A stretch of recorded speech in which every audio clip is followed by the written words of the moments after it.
I, Donald John Trump, do solemnly swear that I will faithfully execute that I will faithfully execute the office of President of the United States the office of President of the United States and will, to the best of my ability, to the best of my ability, preserve, protect, and defend preserve, protect, and defend the Constitution of the United States. the Constitution of the United States. So help me God. So help me God.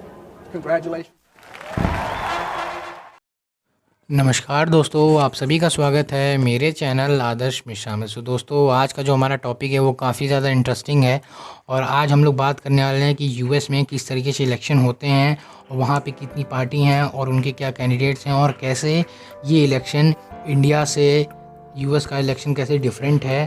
और यहाँ पे ये भी जानेंगे कि Donald Trump किस तरीके से अभी जो हाल में जॉर्ज फ्लॉयड की मौत के बाद यूएस में जो दंगे हो रहे हैं उसके ऊपर उन्होंने क्या कहा है और उसको ये कैसे एक चुनावी रंग देने की कोशिश कर रहे हैं और इसको एक चुनावी अपॉर्चुनिटी देख के इसको अपने कैंपेन में और अपने लिए इस्तेमाल करने की पूरी कोशिश कर रहे हैं। सो दोस्तों, अगर आप मेरे चैनल पे नए हैं तो प्लीज़ सब्सक्राइब कर दीजिएगा और बेल आइकन को भी दबा दीजिएगा। सो दोस्तों, एक रिक्वेस्ट आपसे ये भी है कि पिछले वीडियो में जब मैंने जॉर्ज फ्लॉयड की मौत के ऊपर एक वीडियो बनाया था तो काफ़ी लोगों ने मुझे कमेंट किया कि आप गलत बनाते हो, कॉपी करके बनाते हो और काफ़ी गालियाँ भी दी कमेंट सेक्शन में। तो मैं आपको बताना चाहता हूँ, एक रिक्वेस्ट है आप लोगों से कि अगर आपको लगता है कि मैं कॉपी करके बनाता हूँ या गलत बनाता हूँ तो आप बेझिझक मेरी वीडियो को स्किप कर दीजिएगा। और कोई भी अगर न्यूज़ अपडेट आती है या डेवलप होती है तो उसके ऊपर हर किसी का हक होता है। तो उसी लिहाज से मैंने भी एक अपना वीडियो बनाया और उसको तो मैं बदल नहीं सकता, जो है मैं वही दिखाऊँगा। तो उसमें क्या कॉपी है क्या कॉपी नहीं है, तो आप लोग प्लीज़ मुझे सपोर्ट करें, मुझे ग्रो करने का मौका दें। आप सबसे यही विनती है मेरी। तो चलिए वीडियो को शुरू करते हैं। तो यूएसए में मेजर दो पार्टी है, दैट इज़ रिपब्लिकन पार्टी और डेमोक्रेट पार्टी। तो रिपब्लिकन पार्टी के जो प्रेसिडेंशियल कैंडिडेट हैं वो इस बार फिर से डोनाल्ड ट्रंप ही हैं, वो दोबारा इलेक्शन लड़ेंगे। और डेमोक्रेट के हैं जो बाइडेन। जी हाँ, जो बाइडेन अभी फ़िलहाल के हैं, हो सकता है चेंज हो सकती है, लेकिन रिपब्लिकन के लिए फिक्स है डोनाल्ड ट्रंप दोबारा सेकंड टर्म के लिए इलेक्शन लड़ेंगे। और मैं आपको एक बात ये भी बता दूँ कि कोई इंसान 2 बार से ज़्यादा प्रेसिडेंट नहीं बन सकता यूएस में, ये वहाँ का नियम है। ये अमेंडमेंट यूएस के कॉन्स्टिट्यूशन में 1951 में कर दिया गया था और तब से कोई भी इंसान 2 बार से ऊपर प्रेसिडेंट नहीं बन सकता है। बराक ओबामा भी 2 बार प्रेसिडेंट रह चुके हैं, 2008 में इलेक्ट हुए थे, फिर 2012 में इलेक्ट हुए थे। और हर 4 साल में इलेक्शन होता है। हमारे यहाँ हर 5 साल में इलेक्शन होता है, वहाँ पे हर 4 साल में इलेक्शन होता है। तो इस साल 2020 नवंबर में यूएस में इलेक्शन है और ये 2 पार्टी के कैंडिडेट खड़े हैं। अब यहाँ पे हम लोग बात करते हैं कि यहाँ पे जो रिपब्लिकन पार्टी है वो ग्रैंड ओल्ड पार्टी के नाम से भी जानी जाती है।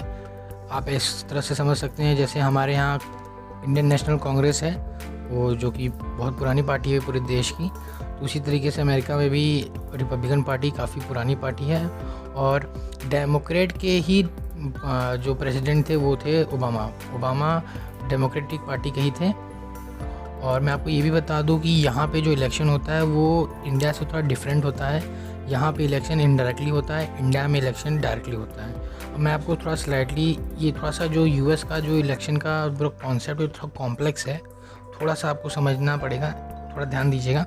यहाँ पे ये लोग यूज़ करते हैं कॉलेज इलेक्टोरल मेथड।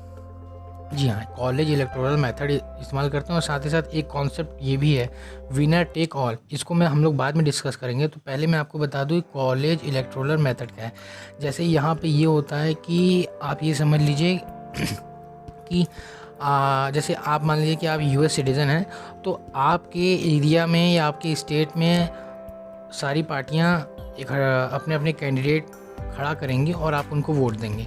तो एग्जांपल मान लीजिए कि इलेक्टोरल कॉलेज मेथड को मैं आपको ऐसे समझाता हूँ। जैसे मान लीजिए कि टेक्सास वहाँ पे एक स्टेट है, वहाँ पे 29 सीटें हैं, ये समझ लीजिए। जैसे वहाँ पे 29 सीटें हैं, अब वहाँ पे रिपब्लिकन और डेमोक्रेट दोनों ही अपने अपने कैंडिडेट खड़ा करेंगे। ठीक है, रिपब्लिकन और डेमोक्रेट अपने अपने पूरे कैंडिडेट खड़ा करेंगे और वहाँ पे वोटिंग होगी। जैसे हमारे यहाँ वोटिंग होती है सीएम और पीएम के लिए, वैसे ही हम लोग वहाँ पे के लोग वहाँ पे वोटिंग करेंगे। फिर वहाँ पे जो कैंडिडेट जीतेंगे, अब टेक्सास कि 29 सीटों में जो पार्टी एक भी सीट ज़्यादा पा गई, अगर ये समझ लीजिए कि रिपब्लिकन 15 सीट पा गई और डेमोक्रेटिक केवल 14 ही सीट पाई, तो वो 14 सीट भी वो रिपब्लिकन को ही चली जाएगी। यहाँ पे यही कॉन्सेप्ट है विनर टेक ऑल, जो मैंने आपको बताया था, जो जीतेगा वो सारी सीटें वहाँ की लेके चला जाएगा। तो इस हिसाब से अगर कोई भी पार्टी किसी एक स्टेट में जीत जाती है तो वो स्टेट पूरा उसी पार्टी का हो जाता है। यही कॉन्सेप्ट है यहाँ पे। और जो अब मैं आपको बात करता हूँ, वहाँ पे वो पार्टी जीत गई, जैसे मान लीजिए टेक्सास में 15 रिपब्लिकन जीत गई और 14 केवल डेमोक्रेट, तो यहाँ पे रिपब्लिकन जीत गई, तो वो स्टेट जो है वो रिपब्लिकन स्टेट हो गया। और ऐसे ही पूरे ऑल ओवर यूएसए में 50 स्टेट है, वहाँ से जितने ज़्यादा वहाँ पे इनके मेंबर निकल के आएंगे और वो मेंबर वोटिंग करेंगे। यहाँ पे कुल 540 के आसपास का यहाँ पे टोटल मेंबर होते हैं। तो उन 540 में से जो मैजिकल नंबर, जो मेजॉरिटी नंबर होता है, वो है 270। जी हाँ, 270 यहाँ पे चाहिए इनको मेजॉरिटी के लिए, अपनी गवर्नमेंट बनाने के लिए। और वो 270 लोग अगर डोनाल्ड ट्रंप या जो बाइडन को अगर वोट करते हैं, तो जो ज़्यादा, जिसको 270 मिल गया वो जीत जाता है। अब आपको मैं एक सिंपल कंपैरिजन, या इसको मैं इंडियन कंटेक्स्ट में जोड़ देता हूँ तो आपको और सरल पड़ेगा। आप ये समझिए जैसे हमारे यहाँ राष्ट्रपति का चुनाव होता है, प्रेसिडेंट ऑफ इंडिया का चुनाव, सेम हल्का हल्का सिमिलैरिटी प्रेसिडेंट ऑफ यूएस के इलेक्शन में भी ऐसे होता है। हमारे यहाँ का जो चुनाव है राष्ट्रपति का, वो होता है इनडायरेक्टली, और वहाँ पे भी जो चुनाव है वो भी इनडायरेक्टली होता है। हमारे यहाँ का जो वोटिंग सिस्टम है राष्ट्रपति के लिए, वो है कि यहाँ हमारे जो इलेक्टेड मेंबर हैं, that is member of parliament, और जो एमपी एमएलएज हैं, ये सारे लोग वोट करते हैं। और उस आधार पे जिस कैंडिडेट को, जिस प्रेसिडेंशियल कैंडिडेट को ज़्यादा वोट मिलता है, वो प्रेसिडेंट बन जाता है इंडिया में। सेम इसी कॉन्सेप्ट पे वहाँ पे। और एक स्लाइड चेंज ये है, वहाँ पे वो जो कॉन्सेप्ट है विनर टेक ऑल, ये उसमें ऐड ऑन है, वो भी है ये। तब आप समझिए, थोड़ा थोड़ा आपको समझ में आ रहा होगा कि क्या कॉन्सेप्ट है यूएस में प्रेसिडेंशियल इलेक्शन का। मैं आपको बता दूं कि बहुत से ऐसे स्टेट हैं, वो पहले से ही उनका जो कह सकते हैं जो गढ़ है, जी हाँ गढ़ कह सकते हैं। जैसे बहुत सारे, जैसे प्रधानमंत्री मोदी हमारे यहाँ के बनारस से लड़ते हैं, तो एक तरह से अब कहा जाता है कि बीजेपी का गढ़ बनारस है। सोनिया गांधी रायबरेली से लड़ती हैं, तो वो कांग्रेस का गढ़ कहा जाता है। तो ऐसे ऐसे गढ़ हैं। तो जैसे वहाँ पे जो कैलिफोर्निया स्टेट है, वो कहा जाता है वो डेमोक्रेटिक का गढ़ है। वहाँ पे 55 सीटें हैं, तो वो डेमोक्रेटिक का गढ़ है। और टेक्सास जो है वो रिपब्लिकन का गढ़ है। तो ऐसे ही सारे स्टेट बटे हुए, लेकिन कुछ ऐसे स्टेट है, 4-5 स्टेट, जो कट थ्रोट कंपटीशन होता है। 0.5 या 0.7 ऐसे करके जो कंपटीशन होता है, उसमें हार जीत होती है, माने बहुत ही ज़्यादा क्लोज फाइट होती है। और उसके आधार पे प्रेसिडेंशियल इलेक्शन का रिजल्ट अनाउंस होता है। अब जैसे इसमें मैं आपको बता दूं कि पेंसिल्वेनिया कट थ्रोट पे काम करते हैं, जो बहुत ही ज़्यादा क्लोज फाइट होती है। पिछले इलेक्शन में जो 2016 में हुआ था, उसमें बहुत ज़्यादा क्लोज फाइट हुई थी पेंसिल्वेनिया स्टेट में, मिशिगन में, विस्कॉन्सिन में। ये तीनों स्टेट में काफ़ी ज़्यादा क्लोज फाइट हुई थी। और साथ ही साथ मैं आपको बता दूं, अभी जहाँ पे जॉर्ज फ्लॉयड की मौत हुई जिस स्टेट में, उस स्टेट में 10 सीटें हैं, और वहाँ पे भी बहुत ही क्लोज फाइट हुई थी। वहाँ पे डोनाल्ड ट्रंप की पार्टी, रिपब्लिकन पार्टी, हार गई थी और बहुत ही हल्के वोट से आ रही थी, बहुत ही हल्के मार्जिन से। और ये जो 3 स्टेट में आपको बता दूँ, विस्कॉन्सिन, मिशिगन और पेंसिल्वेनिया, इन तीनों में बहुत ही क्लोज मार्जिन से डोनाल्ड ट्रंप की पार्टी जीती थी। यही टर्निंग पॉइंट था, यही जो हल्का सा ट्विस्ट था, इसी के चलते डोनाल्ड ट्रंप जीते थे। हालांकि जो वोट के नंबर थे, जो जनरल पब्लिक ने इलेक्शन में वोट दिया था, वो हिलेरी क्लिंटन को गया था ज़्यादा, लेकिन ट्रंप को स्वीट ज़्यादा मिली, क्योंकि यहाँ पे जो कॉन्सेप्ट है विनर टेक ऑल, तो उस हिसाब से बहुत ही छोटे छोटे कट थ्रोट कंपटीशन के चलते डोनाल्ड ट्रंप की तरफ ये नंबर ऑफ सीटें ज़्यादा पड़ चलेगी। अब हम लोग बात करते हैं अभी के सिनेरियो में, जो अभी ये जो दंगा हुआ है, जो हो रहा है अभी, यहाँ पे डोनाल्ड ट्रंप कह रहा है कि मैं नेशनल गार्ड उतार दूंगा और पीस स्टेबिलिटी यहाँ पे डैमेज है, लॉ एंड ऑर्डर की प्रॉब्लम है यहाँ पे।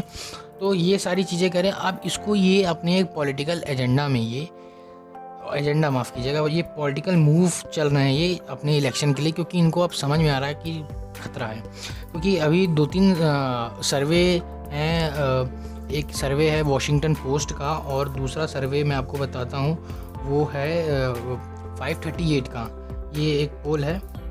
तो उसके हिसाब से अब आप ये समझिए कि ट्रंप का जो अप्रूवल रेट था, माने कि ट्रंप को कितने लोग वहाँ पे चाहते हैं प्रेसिडेंट दोबारा बने, वो 46% था और डिसअप्रूवल रेट था 52%। और इसके बाद ये अप्रैल में, कोरोना के बाद, माने अब ये अप्रैल में ये जो डिसअप्रूवल रेट है वे 54.1% है और अप्रूवल रेट है 42.6%। तो इस हिसाब से ये समझ लीजिए कि कहीं ना कहीं जो प्रेसिडेंशियल रेस है डोनाल्ड ट्रंप की, वो कहीं ना कहीं उस रेस में ये पिछड़ते जा रहे हैं। और मैं आपको ये भी बता दूँ, ये तो इनके अप्रूवल डिसअप्रूवल रेट होगा कि इनको कितना लोग पसंद करें। और अगर इसी को उनके राइवलरी कैंडिडेट जो बाइडेन से कंपेयर किया जाए, जो कि डेमोक्रेटिक पार्टी के कैंडिडेट हैं प्रेसिडेंशियल रेस के लिए, तो उनको जो परसेंटेज मिल रहा वो 53 है अभी फ़िलहाल में उनको 53% लोग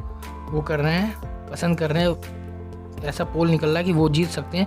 और डोनाल्ड ट्रंप के लिए 43%। तो आप ये गैप देख रही है, 10% का गैप है। और यही 2 महीने पहले जो पोल था उसमें कंपेयर किया गया, तो डोनाल्ड ट्रंप को लोग अप्रूव कर रहे थे या पसंद कर रहे थे दोबारा इलेक्ट करने के लिए, वो 47 था और जो बाइडेन को 49 था। तो इस हिसाब से 2 महीने पहले ये केवल 2% का गैप था और 2 महीने बाद ये 10% का गैप हो गया। तो आप ये समझिए ये हुआ क्यों। ये हुआ इसलिए, मैं आपको बताऊं, इसके पीछे काफ़ी कारण है। पहला कारण ये कि ट्रंप को पहले ही पता चल गया था कि कोरोना वायरस काफ़ी ख़तरनाक है और इन्होंने उसको लाइटली लिया। इन्होंने बहुत पहले समय तक बोला कि ये कुछ नहीं है, गर्मी आने से ख़त्म हो जाएगा और कोई दिक्कत नहीं है। लेकिन इसका जस्ट अपोजिट हुआ। ये अपने स्टॉक मार्केट को बचाना चाहते थे। इनका जो मेन मोटो था, जिसको ये लेके उतरे थे इलेक्शन में, मेक अमेरिका ग्रेट अगेन, तो उसके चलते ये अपने कहीं ना कहीं जनवरी से ही अपने प्रेसिडेंशियल इलेक्शन के लिए कुछ ना कुछ सोच रहे थे कि मेरे पास कुछ मुद्दा हो इलेक्शन में आने के लिए, वापस रिलेक्ट होने के लिए। तो वो इसलिए वो झूठ बोल रहे थे कि हाँ कुछ नहीं है, ये नॉर्मल सा वायरस है, चला जाएगा, बहुत समय नहीं लगेगा, अप्रैल तक चला जाएगा। और इसका वजह से उल्टा हुआ। सबसे ज़्यादा केसेस यहाँ पे हैं, 33 लाख के ऊपर लोग वहाँ पे पॉजिटिव हैं और वहाँ पे सारी चीज़ें चल रही है और सारा उल्टा हुआ। स्टॉक मार्केट क्रैश हो गया, काफ़ी ज़्यादा लोगों की मौत हुई, लॉकडाउन हुआ, इकॉनमी क्राइसिस आ गई, लोगों की जॉब चली गई, लोगों के अंदर आक्रोश आ गया और साथ ही साथ ये जॉर्ज फ्लॉयड का केस, ये इसमें आग लगाने वाला काम हो गया। ठीक है, अब ये समझिए कि इनका जो डिसअप्रूवल रेट है ये बढ़ गया और जो बाइडन को एक अपर हैंड मिल गया इनको, तो जो बाइडन भी इनको अब ये लपेटने लगे। लेकिन अब इसी चीज़ को ये अपॉर्चुनिटी बना के, आप ये समझ लीजिए इसी इंसिडेंट, इसी रॉड को ये अपॉर्चुनिटी बना के अब इसको अपने फेवर में इस्तेमाल करेंगे। अब जैसे आप सभी को याद होगा कि जब सीए का प्रोटेस्ट इंडिया में हो रहा था तो मोदी जी ने कहा था कि कपड़े पहन के समझ में आ जाता है कि कौन दंगा कर रहा है। तो उसी हिसाब से ये भी ऐसा ही कुछ इस्तेमाल कर रहे हैं। किसी एक पर्टिकुलर कम्युनिटी या ग्रुप ऑफ पीपल को अगर आप आइडेंटिफाई करो तो कि हाँ ये दंगे कर रहे हैं, तो बाकी जो लोग हैं वो आपके साथ आ जाते हैं डर के कि हाँ भाई आपके साथ हैं। तो वही चीज़ यहाँ पे ट्रंप कर रहे हैं।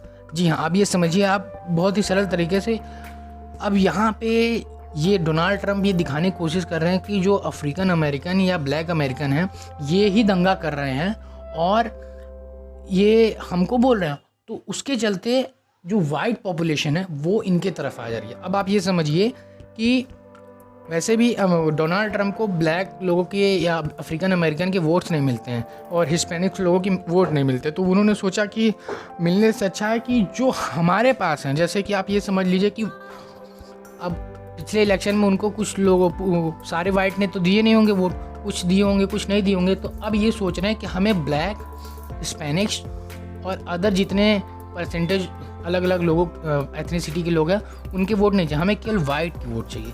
तो अब वो उस पर कंसंट्रेट करें, क्योंकि वाइट की डेमोग्राफी आप देखेंगे, परसेंटेज अगर आप वाइट पॉपुलेशन की यूएस में देखेंगे तो काफ़ी ज़्यादा है। ओवरऑल जो यूएस में वाइट पॉपुलेशन की जो परसेंटेज है वो है 66.7%। अब डोनाल्ड ट्रंप इस रॉयट के बाद यही 66.7% के ऊपर कंसंट्रेट कर रहे हैं, ये आइडेंटिफाई कर देना कि यही अफ्रीकन अमेरिकन या ब्लैक अमेरिकन जो हैं यही लोग दंगा कर रहे हैं। तो उसके चलते ये 66.7% लोग हैं ये इनके तरफ आ जाएंगे, ये इनके वोट बैंक हो जाएंगे। This is called a polarisation.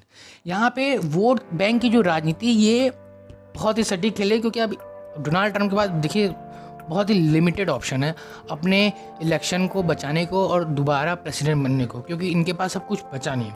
तो अब ये आइडेंटिफाई करा के अब ये अपने तरफ वाइट को ले रहे हैं। और ये आप समझ लिए डोनाल्ड ट्रंप जो गवर्नमेंट चला रहे वो गवर्नमेंट ऑफ वाइट एडमिनिस्ट्रेटिव है, माने कि सारे लोग ही वहाँ पे वाइट हैं। और तो इसको देखते हुए ये एक अपॉर्चुनिटी भिड़ा ले रहे हैं, अपनी तरफ कर ले रहे हैं ये, और इसी के ऊपर ये काम कर रहे हैं। और मैं आपको ये भी बता दूं कि जहाँ पे ये दंगा हुआ है मिनेसोटा स्टेट में, अब मिनेसोटा स्टेट का मैं आपको डेमोग्राफी बता दूं कि क्या पॉपुलेशन परसेंटेज रेशियो है। तो यहाँ पे जो मिनेसोटा स्टेट में जो परसेंटेज है वाइट्स का वो है 83.3, ब्लैक्स का है 8.10, एशियन का 4.6 और हिस्पैनिक्स का 0.4 तो अब ये देखिए जो डोनाल्ड ट्रंप का जो तरीका हद तक ये सटीक भी जा रहा है, जो वाइट लोग हैं वो इनके तरफ आ भी रहे हैं, क्योंकि लार्ज नंबर ऑफ पॉपुलेशन इन्हीं को है, इन्हीं की तरफ आ रही है, ऐसा है। अब जैसे आप इसको कंपेयर कर सकते हैं बीजेपी से। जैसे 2014 में बीजेपी का ये था कि उनको ये चाहिए था कि उनको मुसलमानों का वोट नहीं चाहिए, उनको दलितों का वोट नहीं चाहिए, उनको केवल हिंदुओं का वोट चाहिए। तो यहाँ पे ये डोनाल्ड ट्रंप कर रहे हैं, ये रीयूनाइट कर रहे हैं वाइट को अपने तरफ ला रहे हैं, जैसा कि बीजेपी ने 2014 में किया था। तो सेम वही कॉन्सेप्ट आप सिमिलरिटी समझिए तो आपको थोड़ा आसानी होगी समझने में।